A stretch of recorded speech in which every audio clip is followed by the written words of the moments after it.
Alright, welcome back to Nick Lenz's Doctor Who review, episode number 73. Here we're reviewing the second part of the East Space trilogy, State of Decay, which was released from the period of November 22nd, which apparently I think at that point the series been on the air at that point for about 18 years, actually 17 years, and ends on December 13, 1980. Now, there's some interesting... I did look up basically a little bit if I find anything interesting about any factoids of this story.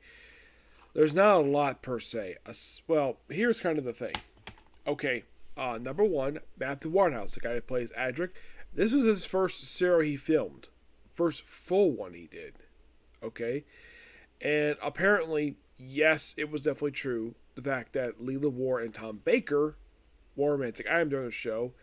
And apparently prior to this, basically, they had not spoken for a while. And she tried to rekindle it. And after this one filmed, they rekindled the romance and they got into an engagement. Yep. Of course, they got married 2 years later.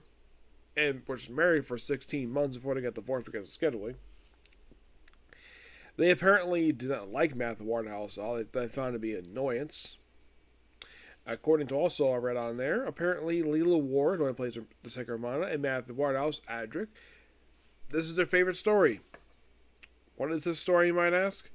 Well, the Doctor Romana arrived at this planet where it's a medieval society. They're like, oh, he has some technology here. Yes, it's quite weird. It looks like very much like 70s technology mostly. So... they go in the village. You see, you have a king, a queen, and a advisor. It was the lords. Yes, not your Majesty. Lord. Okay. So then when Dr. Romana first show in the village, even though they're strangers, they count them as lords because they think, oh, did you come from the tower? Village? Nope. Apparently the village and the tower are the only thing on the whole planet. This one tiny village. They're probably gonna run the fact that maybe I was looking up like maybe there's some things that were cut, maybe there's some more stuff in this plan. Nope, not really.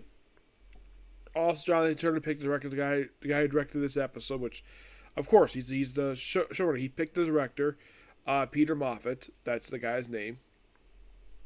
Hey, I think he did an okay job. I don't think anything looked bad. No, not necessarily. So. Or apparently, we have people part of the selection, and the person chosen is the headman's son. Okay? And, of course, Adric, who is stolen by TARDIS in the last story, of course, friends, the K9. K9 doesn't do much anything throughout the whole story. And by the way, this is K9's second to last story in the entire series. Yeah, second to last one. Sandy Romana, sadly, well, the second Romana, mind you, the first one left after one season. So, yeah, pretty much in the way, like, throughout the story, I figure out that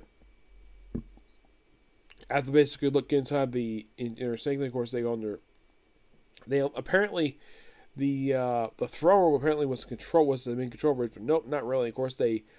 Apparently it's illegal to have any knowledge of anything.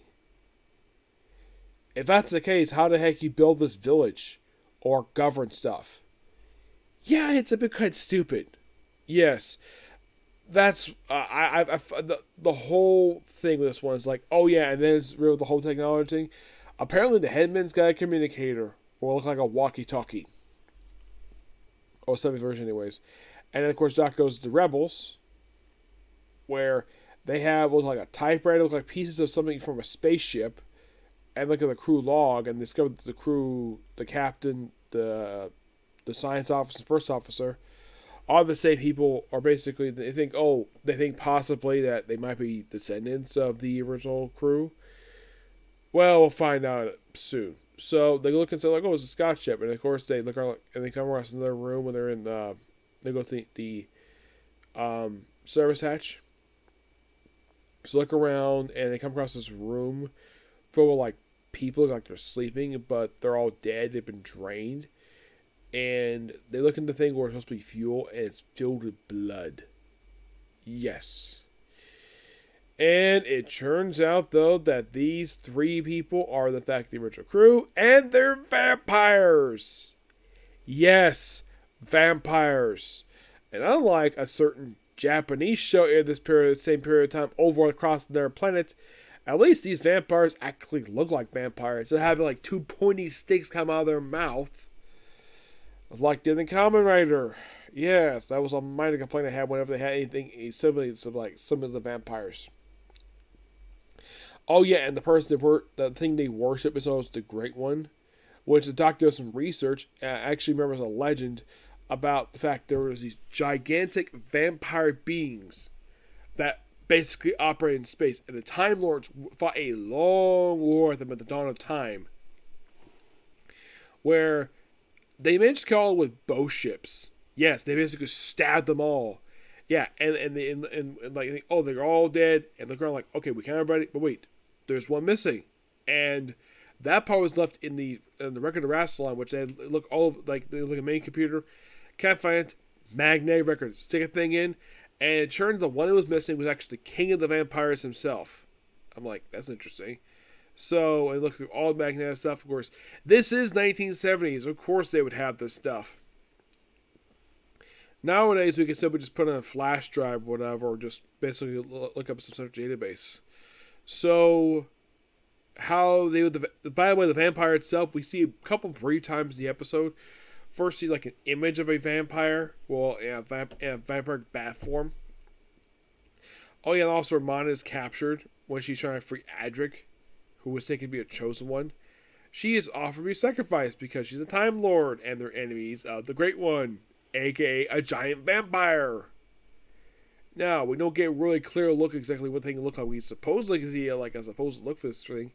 And then we see this gigantic hand come out. And like, oh. And the doctor proceeds to look on these 3 scout ships. And he proceeds like first one's more, second one's what the third one does. So he programs it to go up in the air. And they come straight down, killing the Great One. And that kills the 3 people they call Lords. And well, basically, this, and apparently the people who are apparently the peasants are in fact the crew. Well, probably descendants of the crew, mind you. So they use technology to help them basically help build a new spaceship. They go back into space, maybe go home, possibly. It's a nice conclusion. Of course, Doctor ends up with basically is like, "Hell's Adric, you're going home to that space liner." I gotta admit, this actually was it was actually okay at best. It feels as though this one has got, like, it feels like the only part they spent anything money on, aside from the costumes, is probably the spacecraft. When it went up in the air, it came right back down. Like, that looked fine. That was the only thing looking this whole story, like, actually looked pretty good. Everything else was okay at best. But it is the middle of the story arc.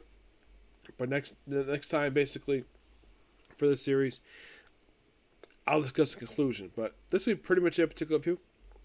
Next up is going to be, basically it's going to be, I have a review for ReZero, and also I got a comic corner to do, okay? Next video. Bye.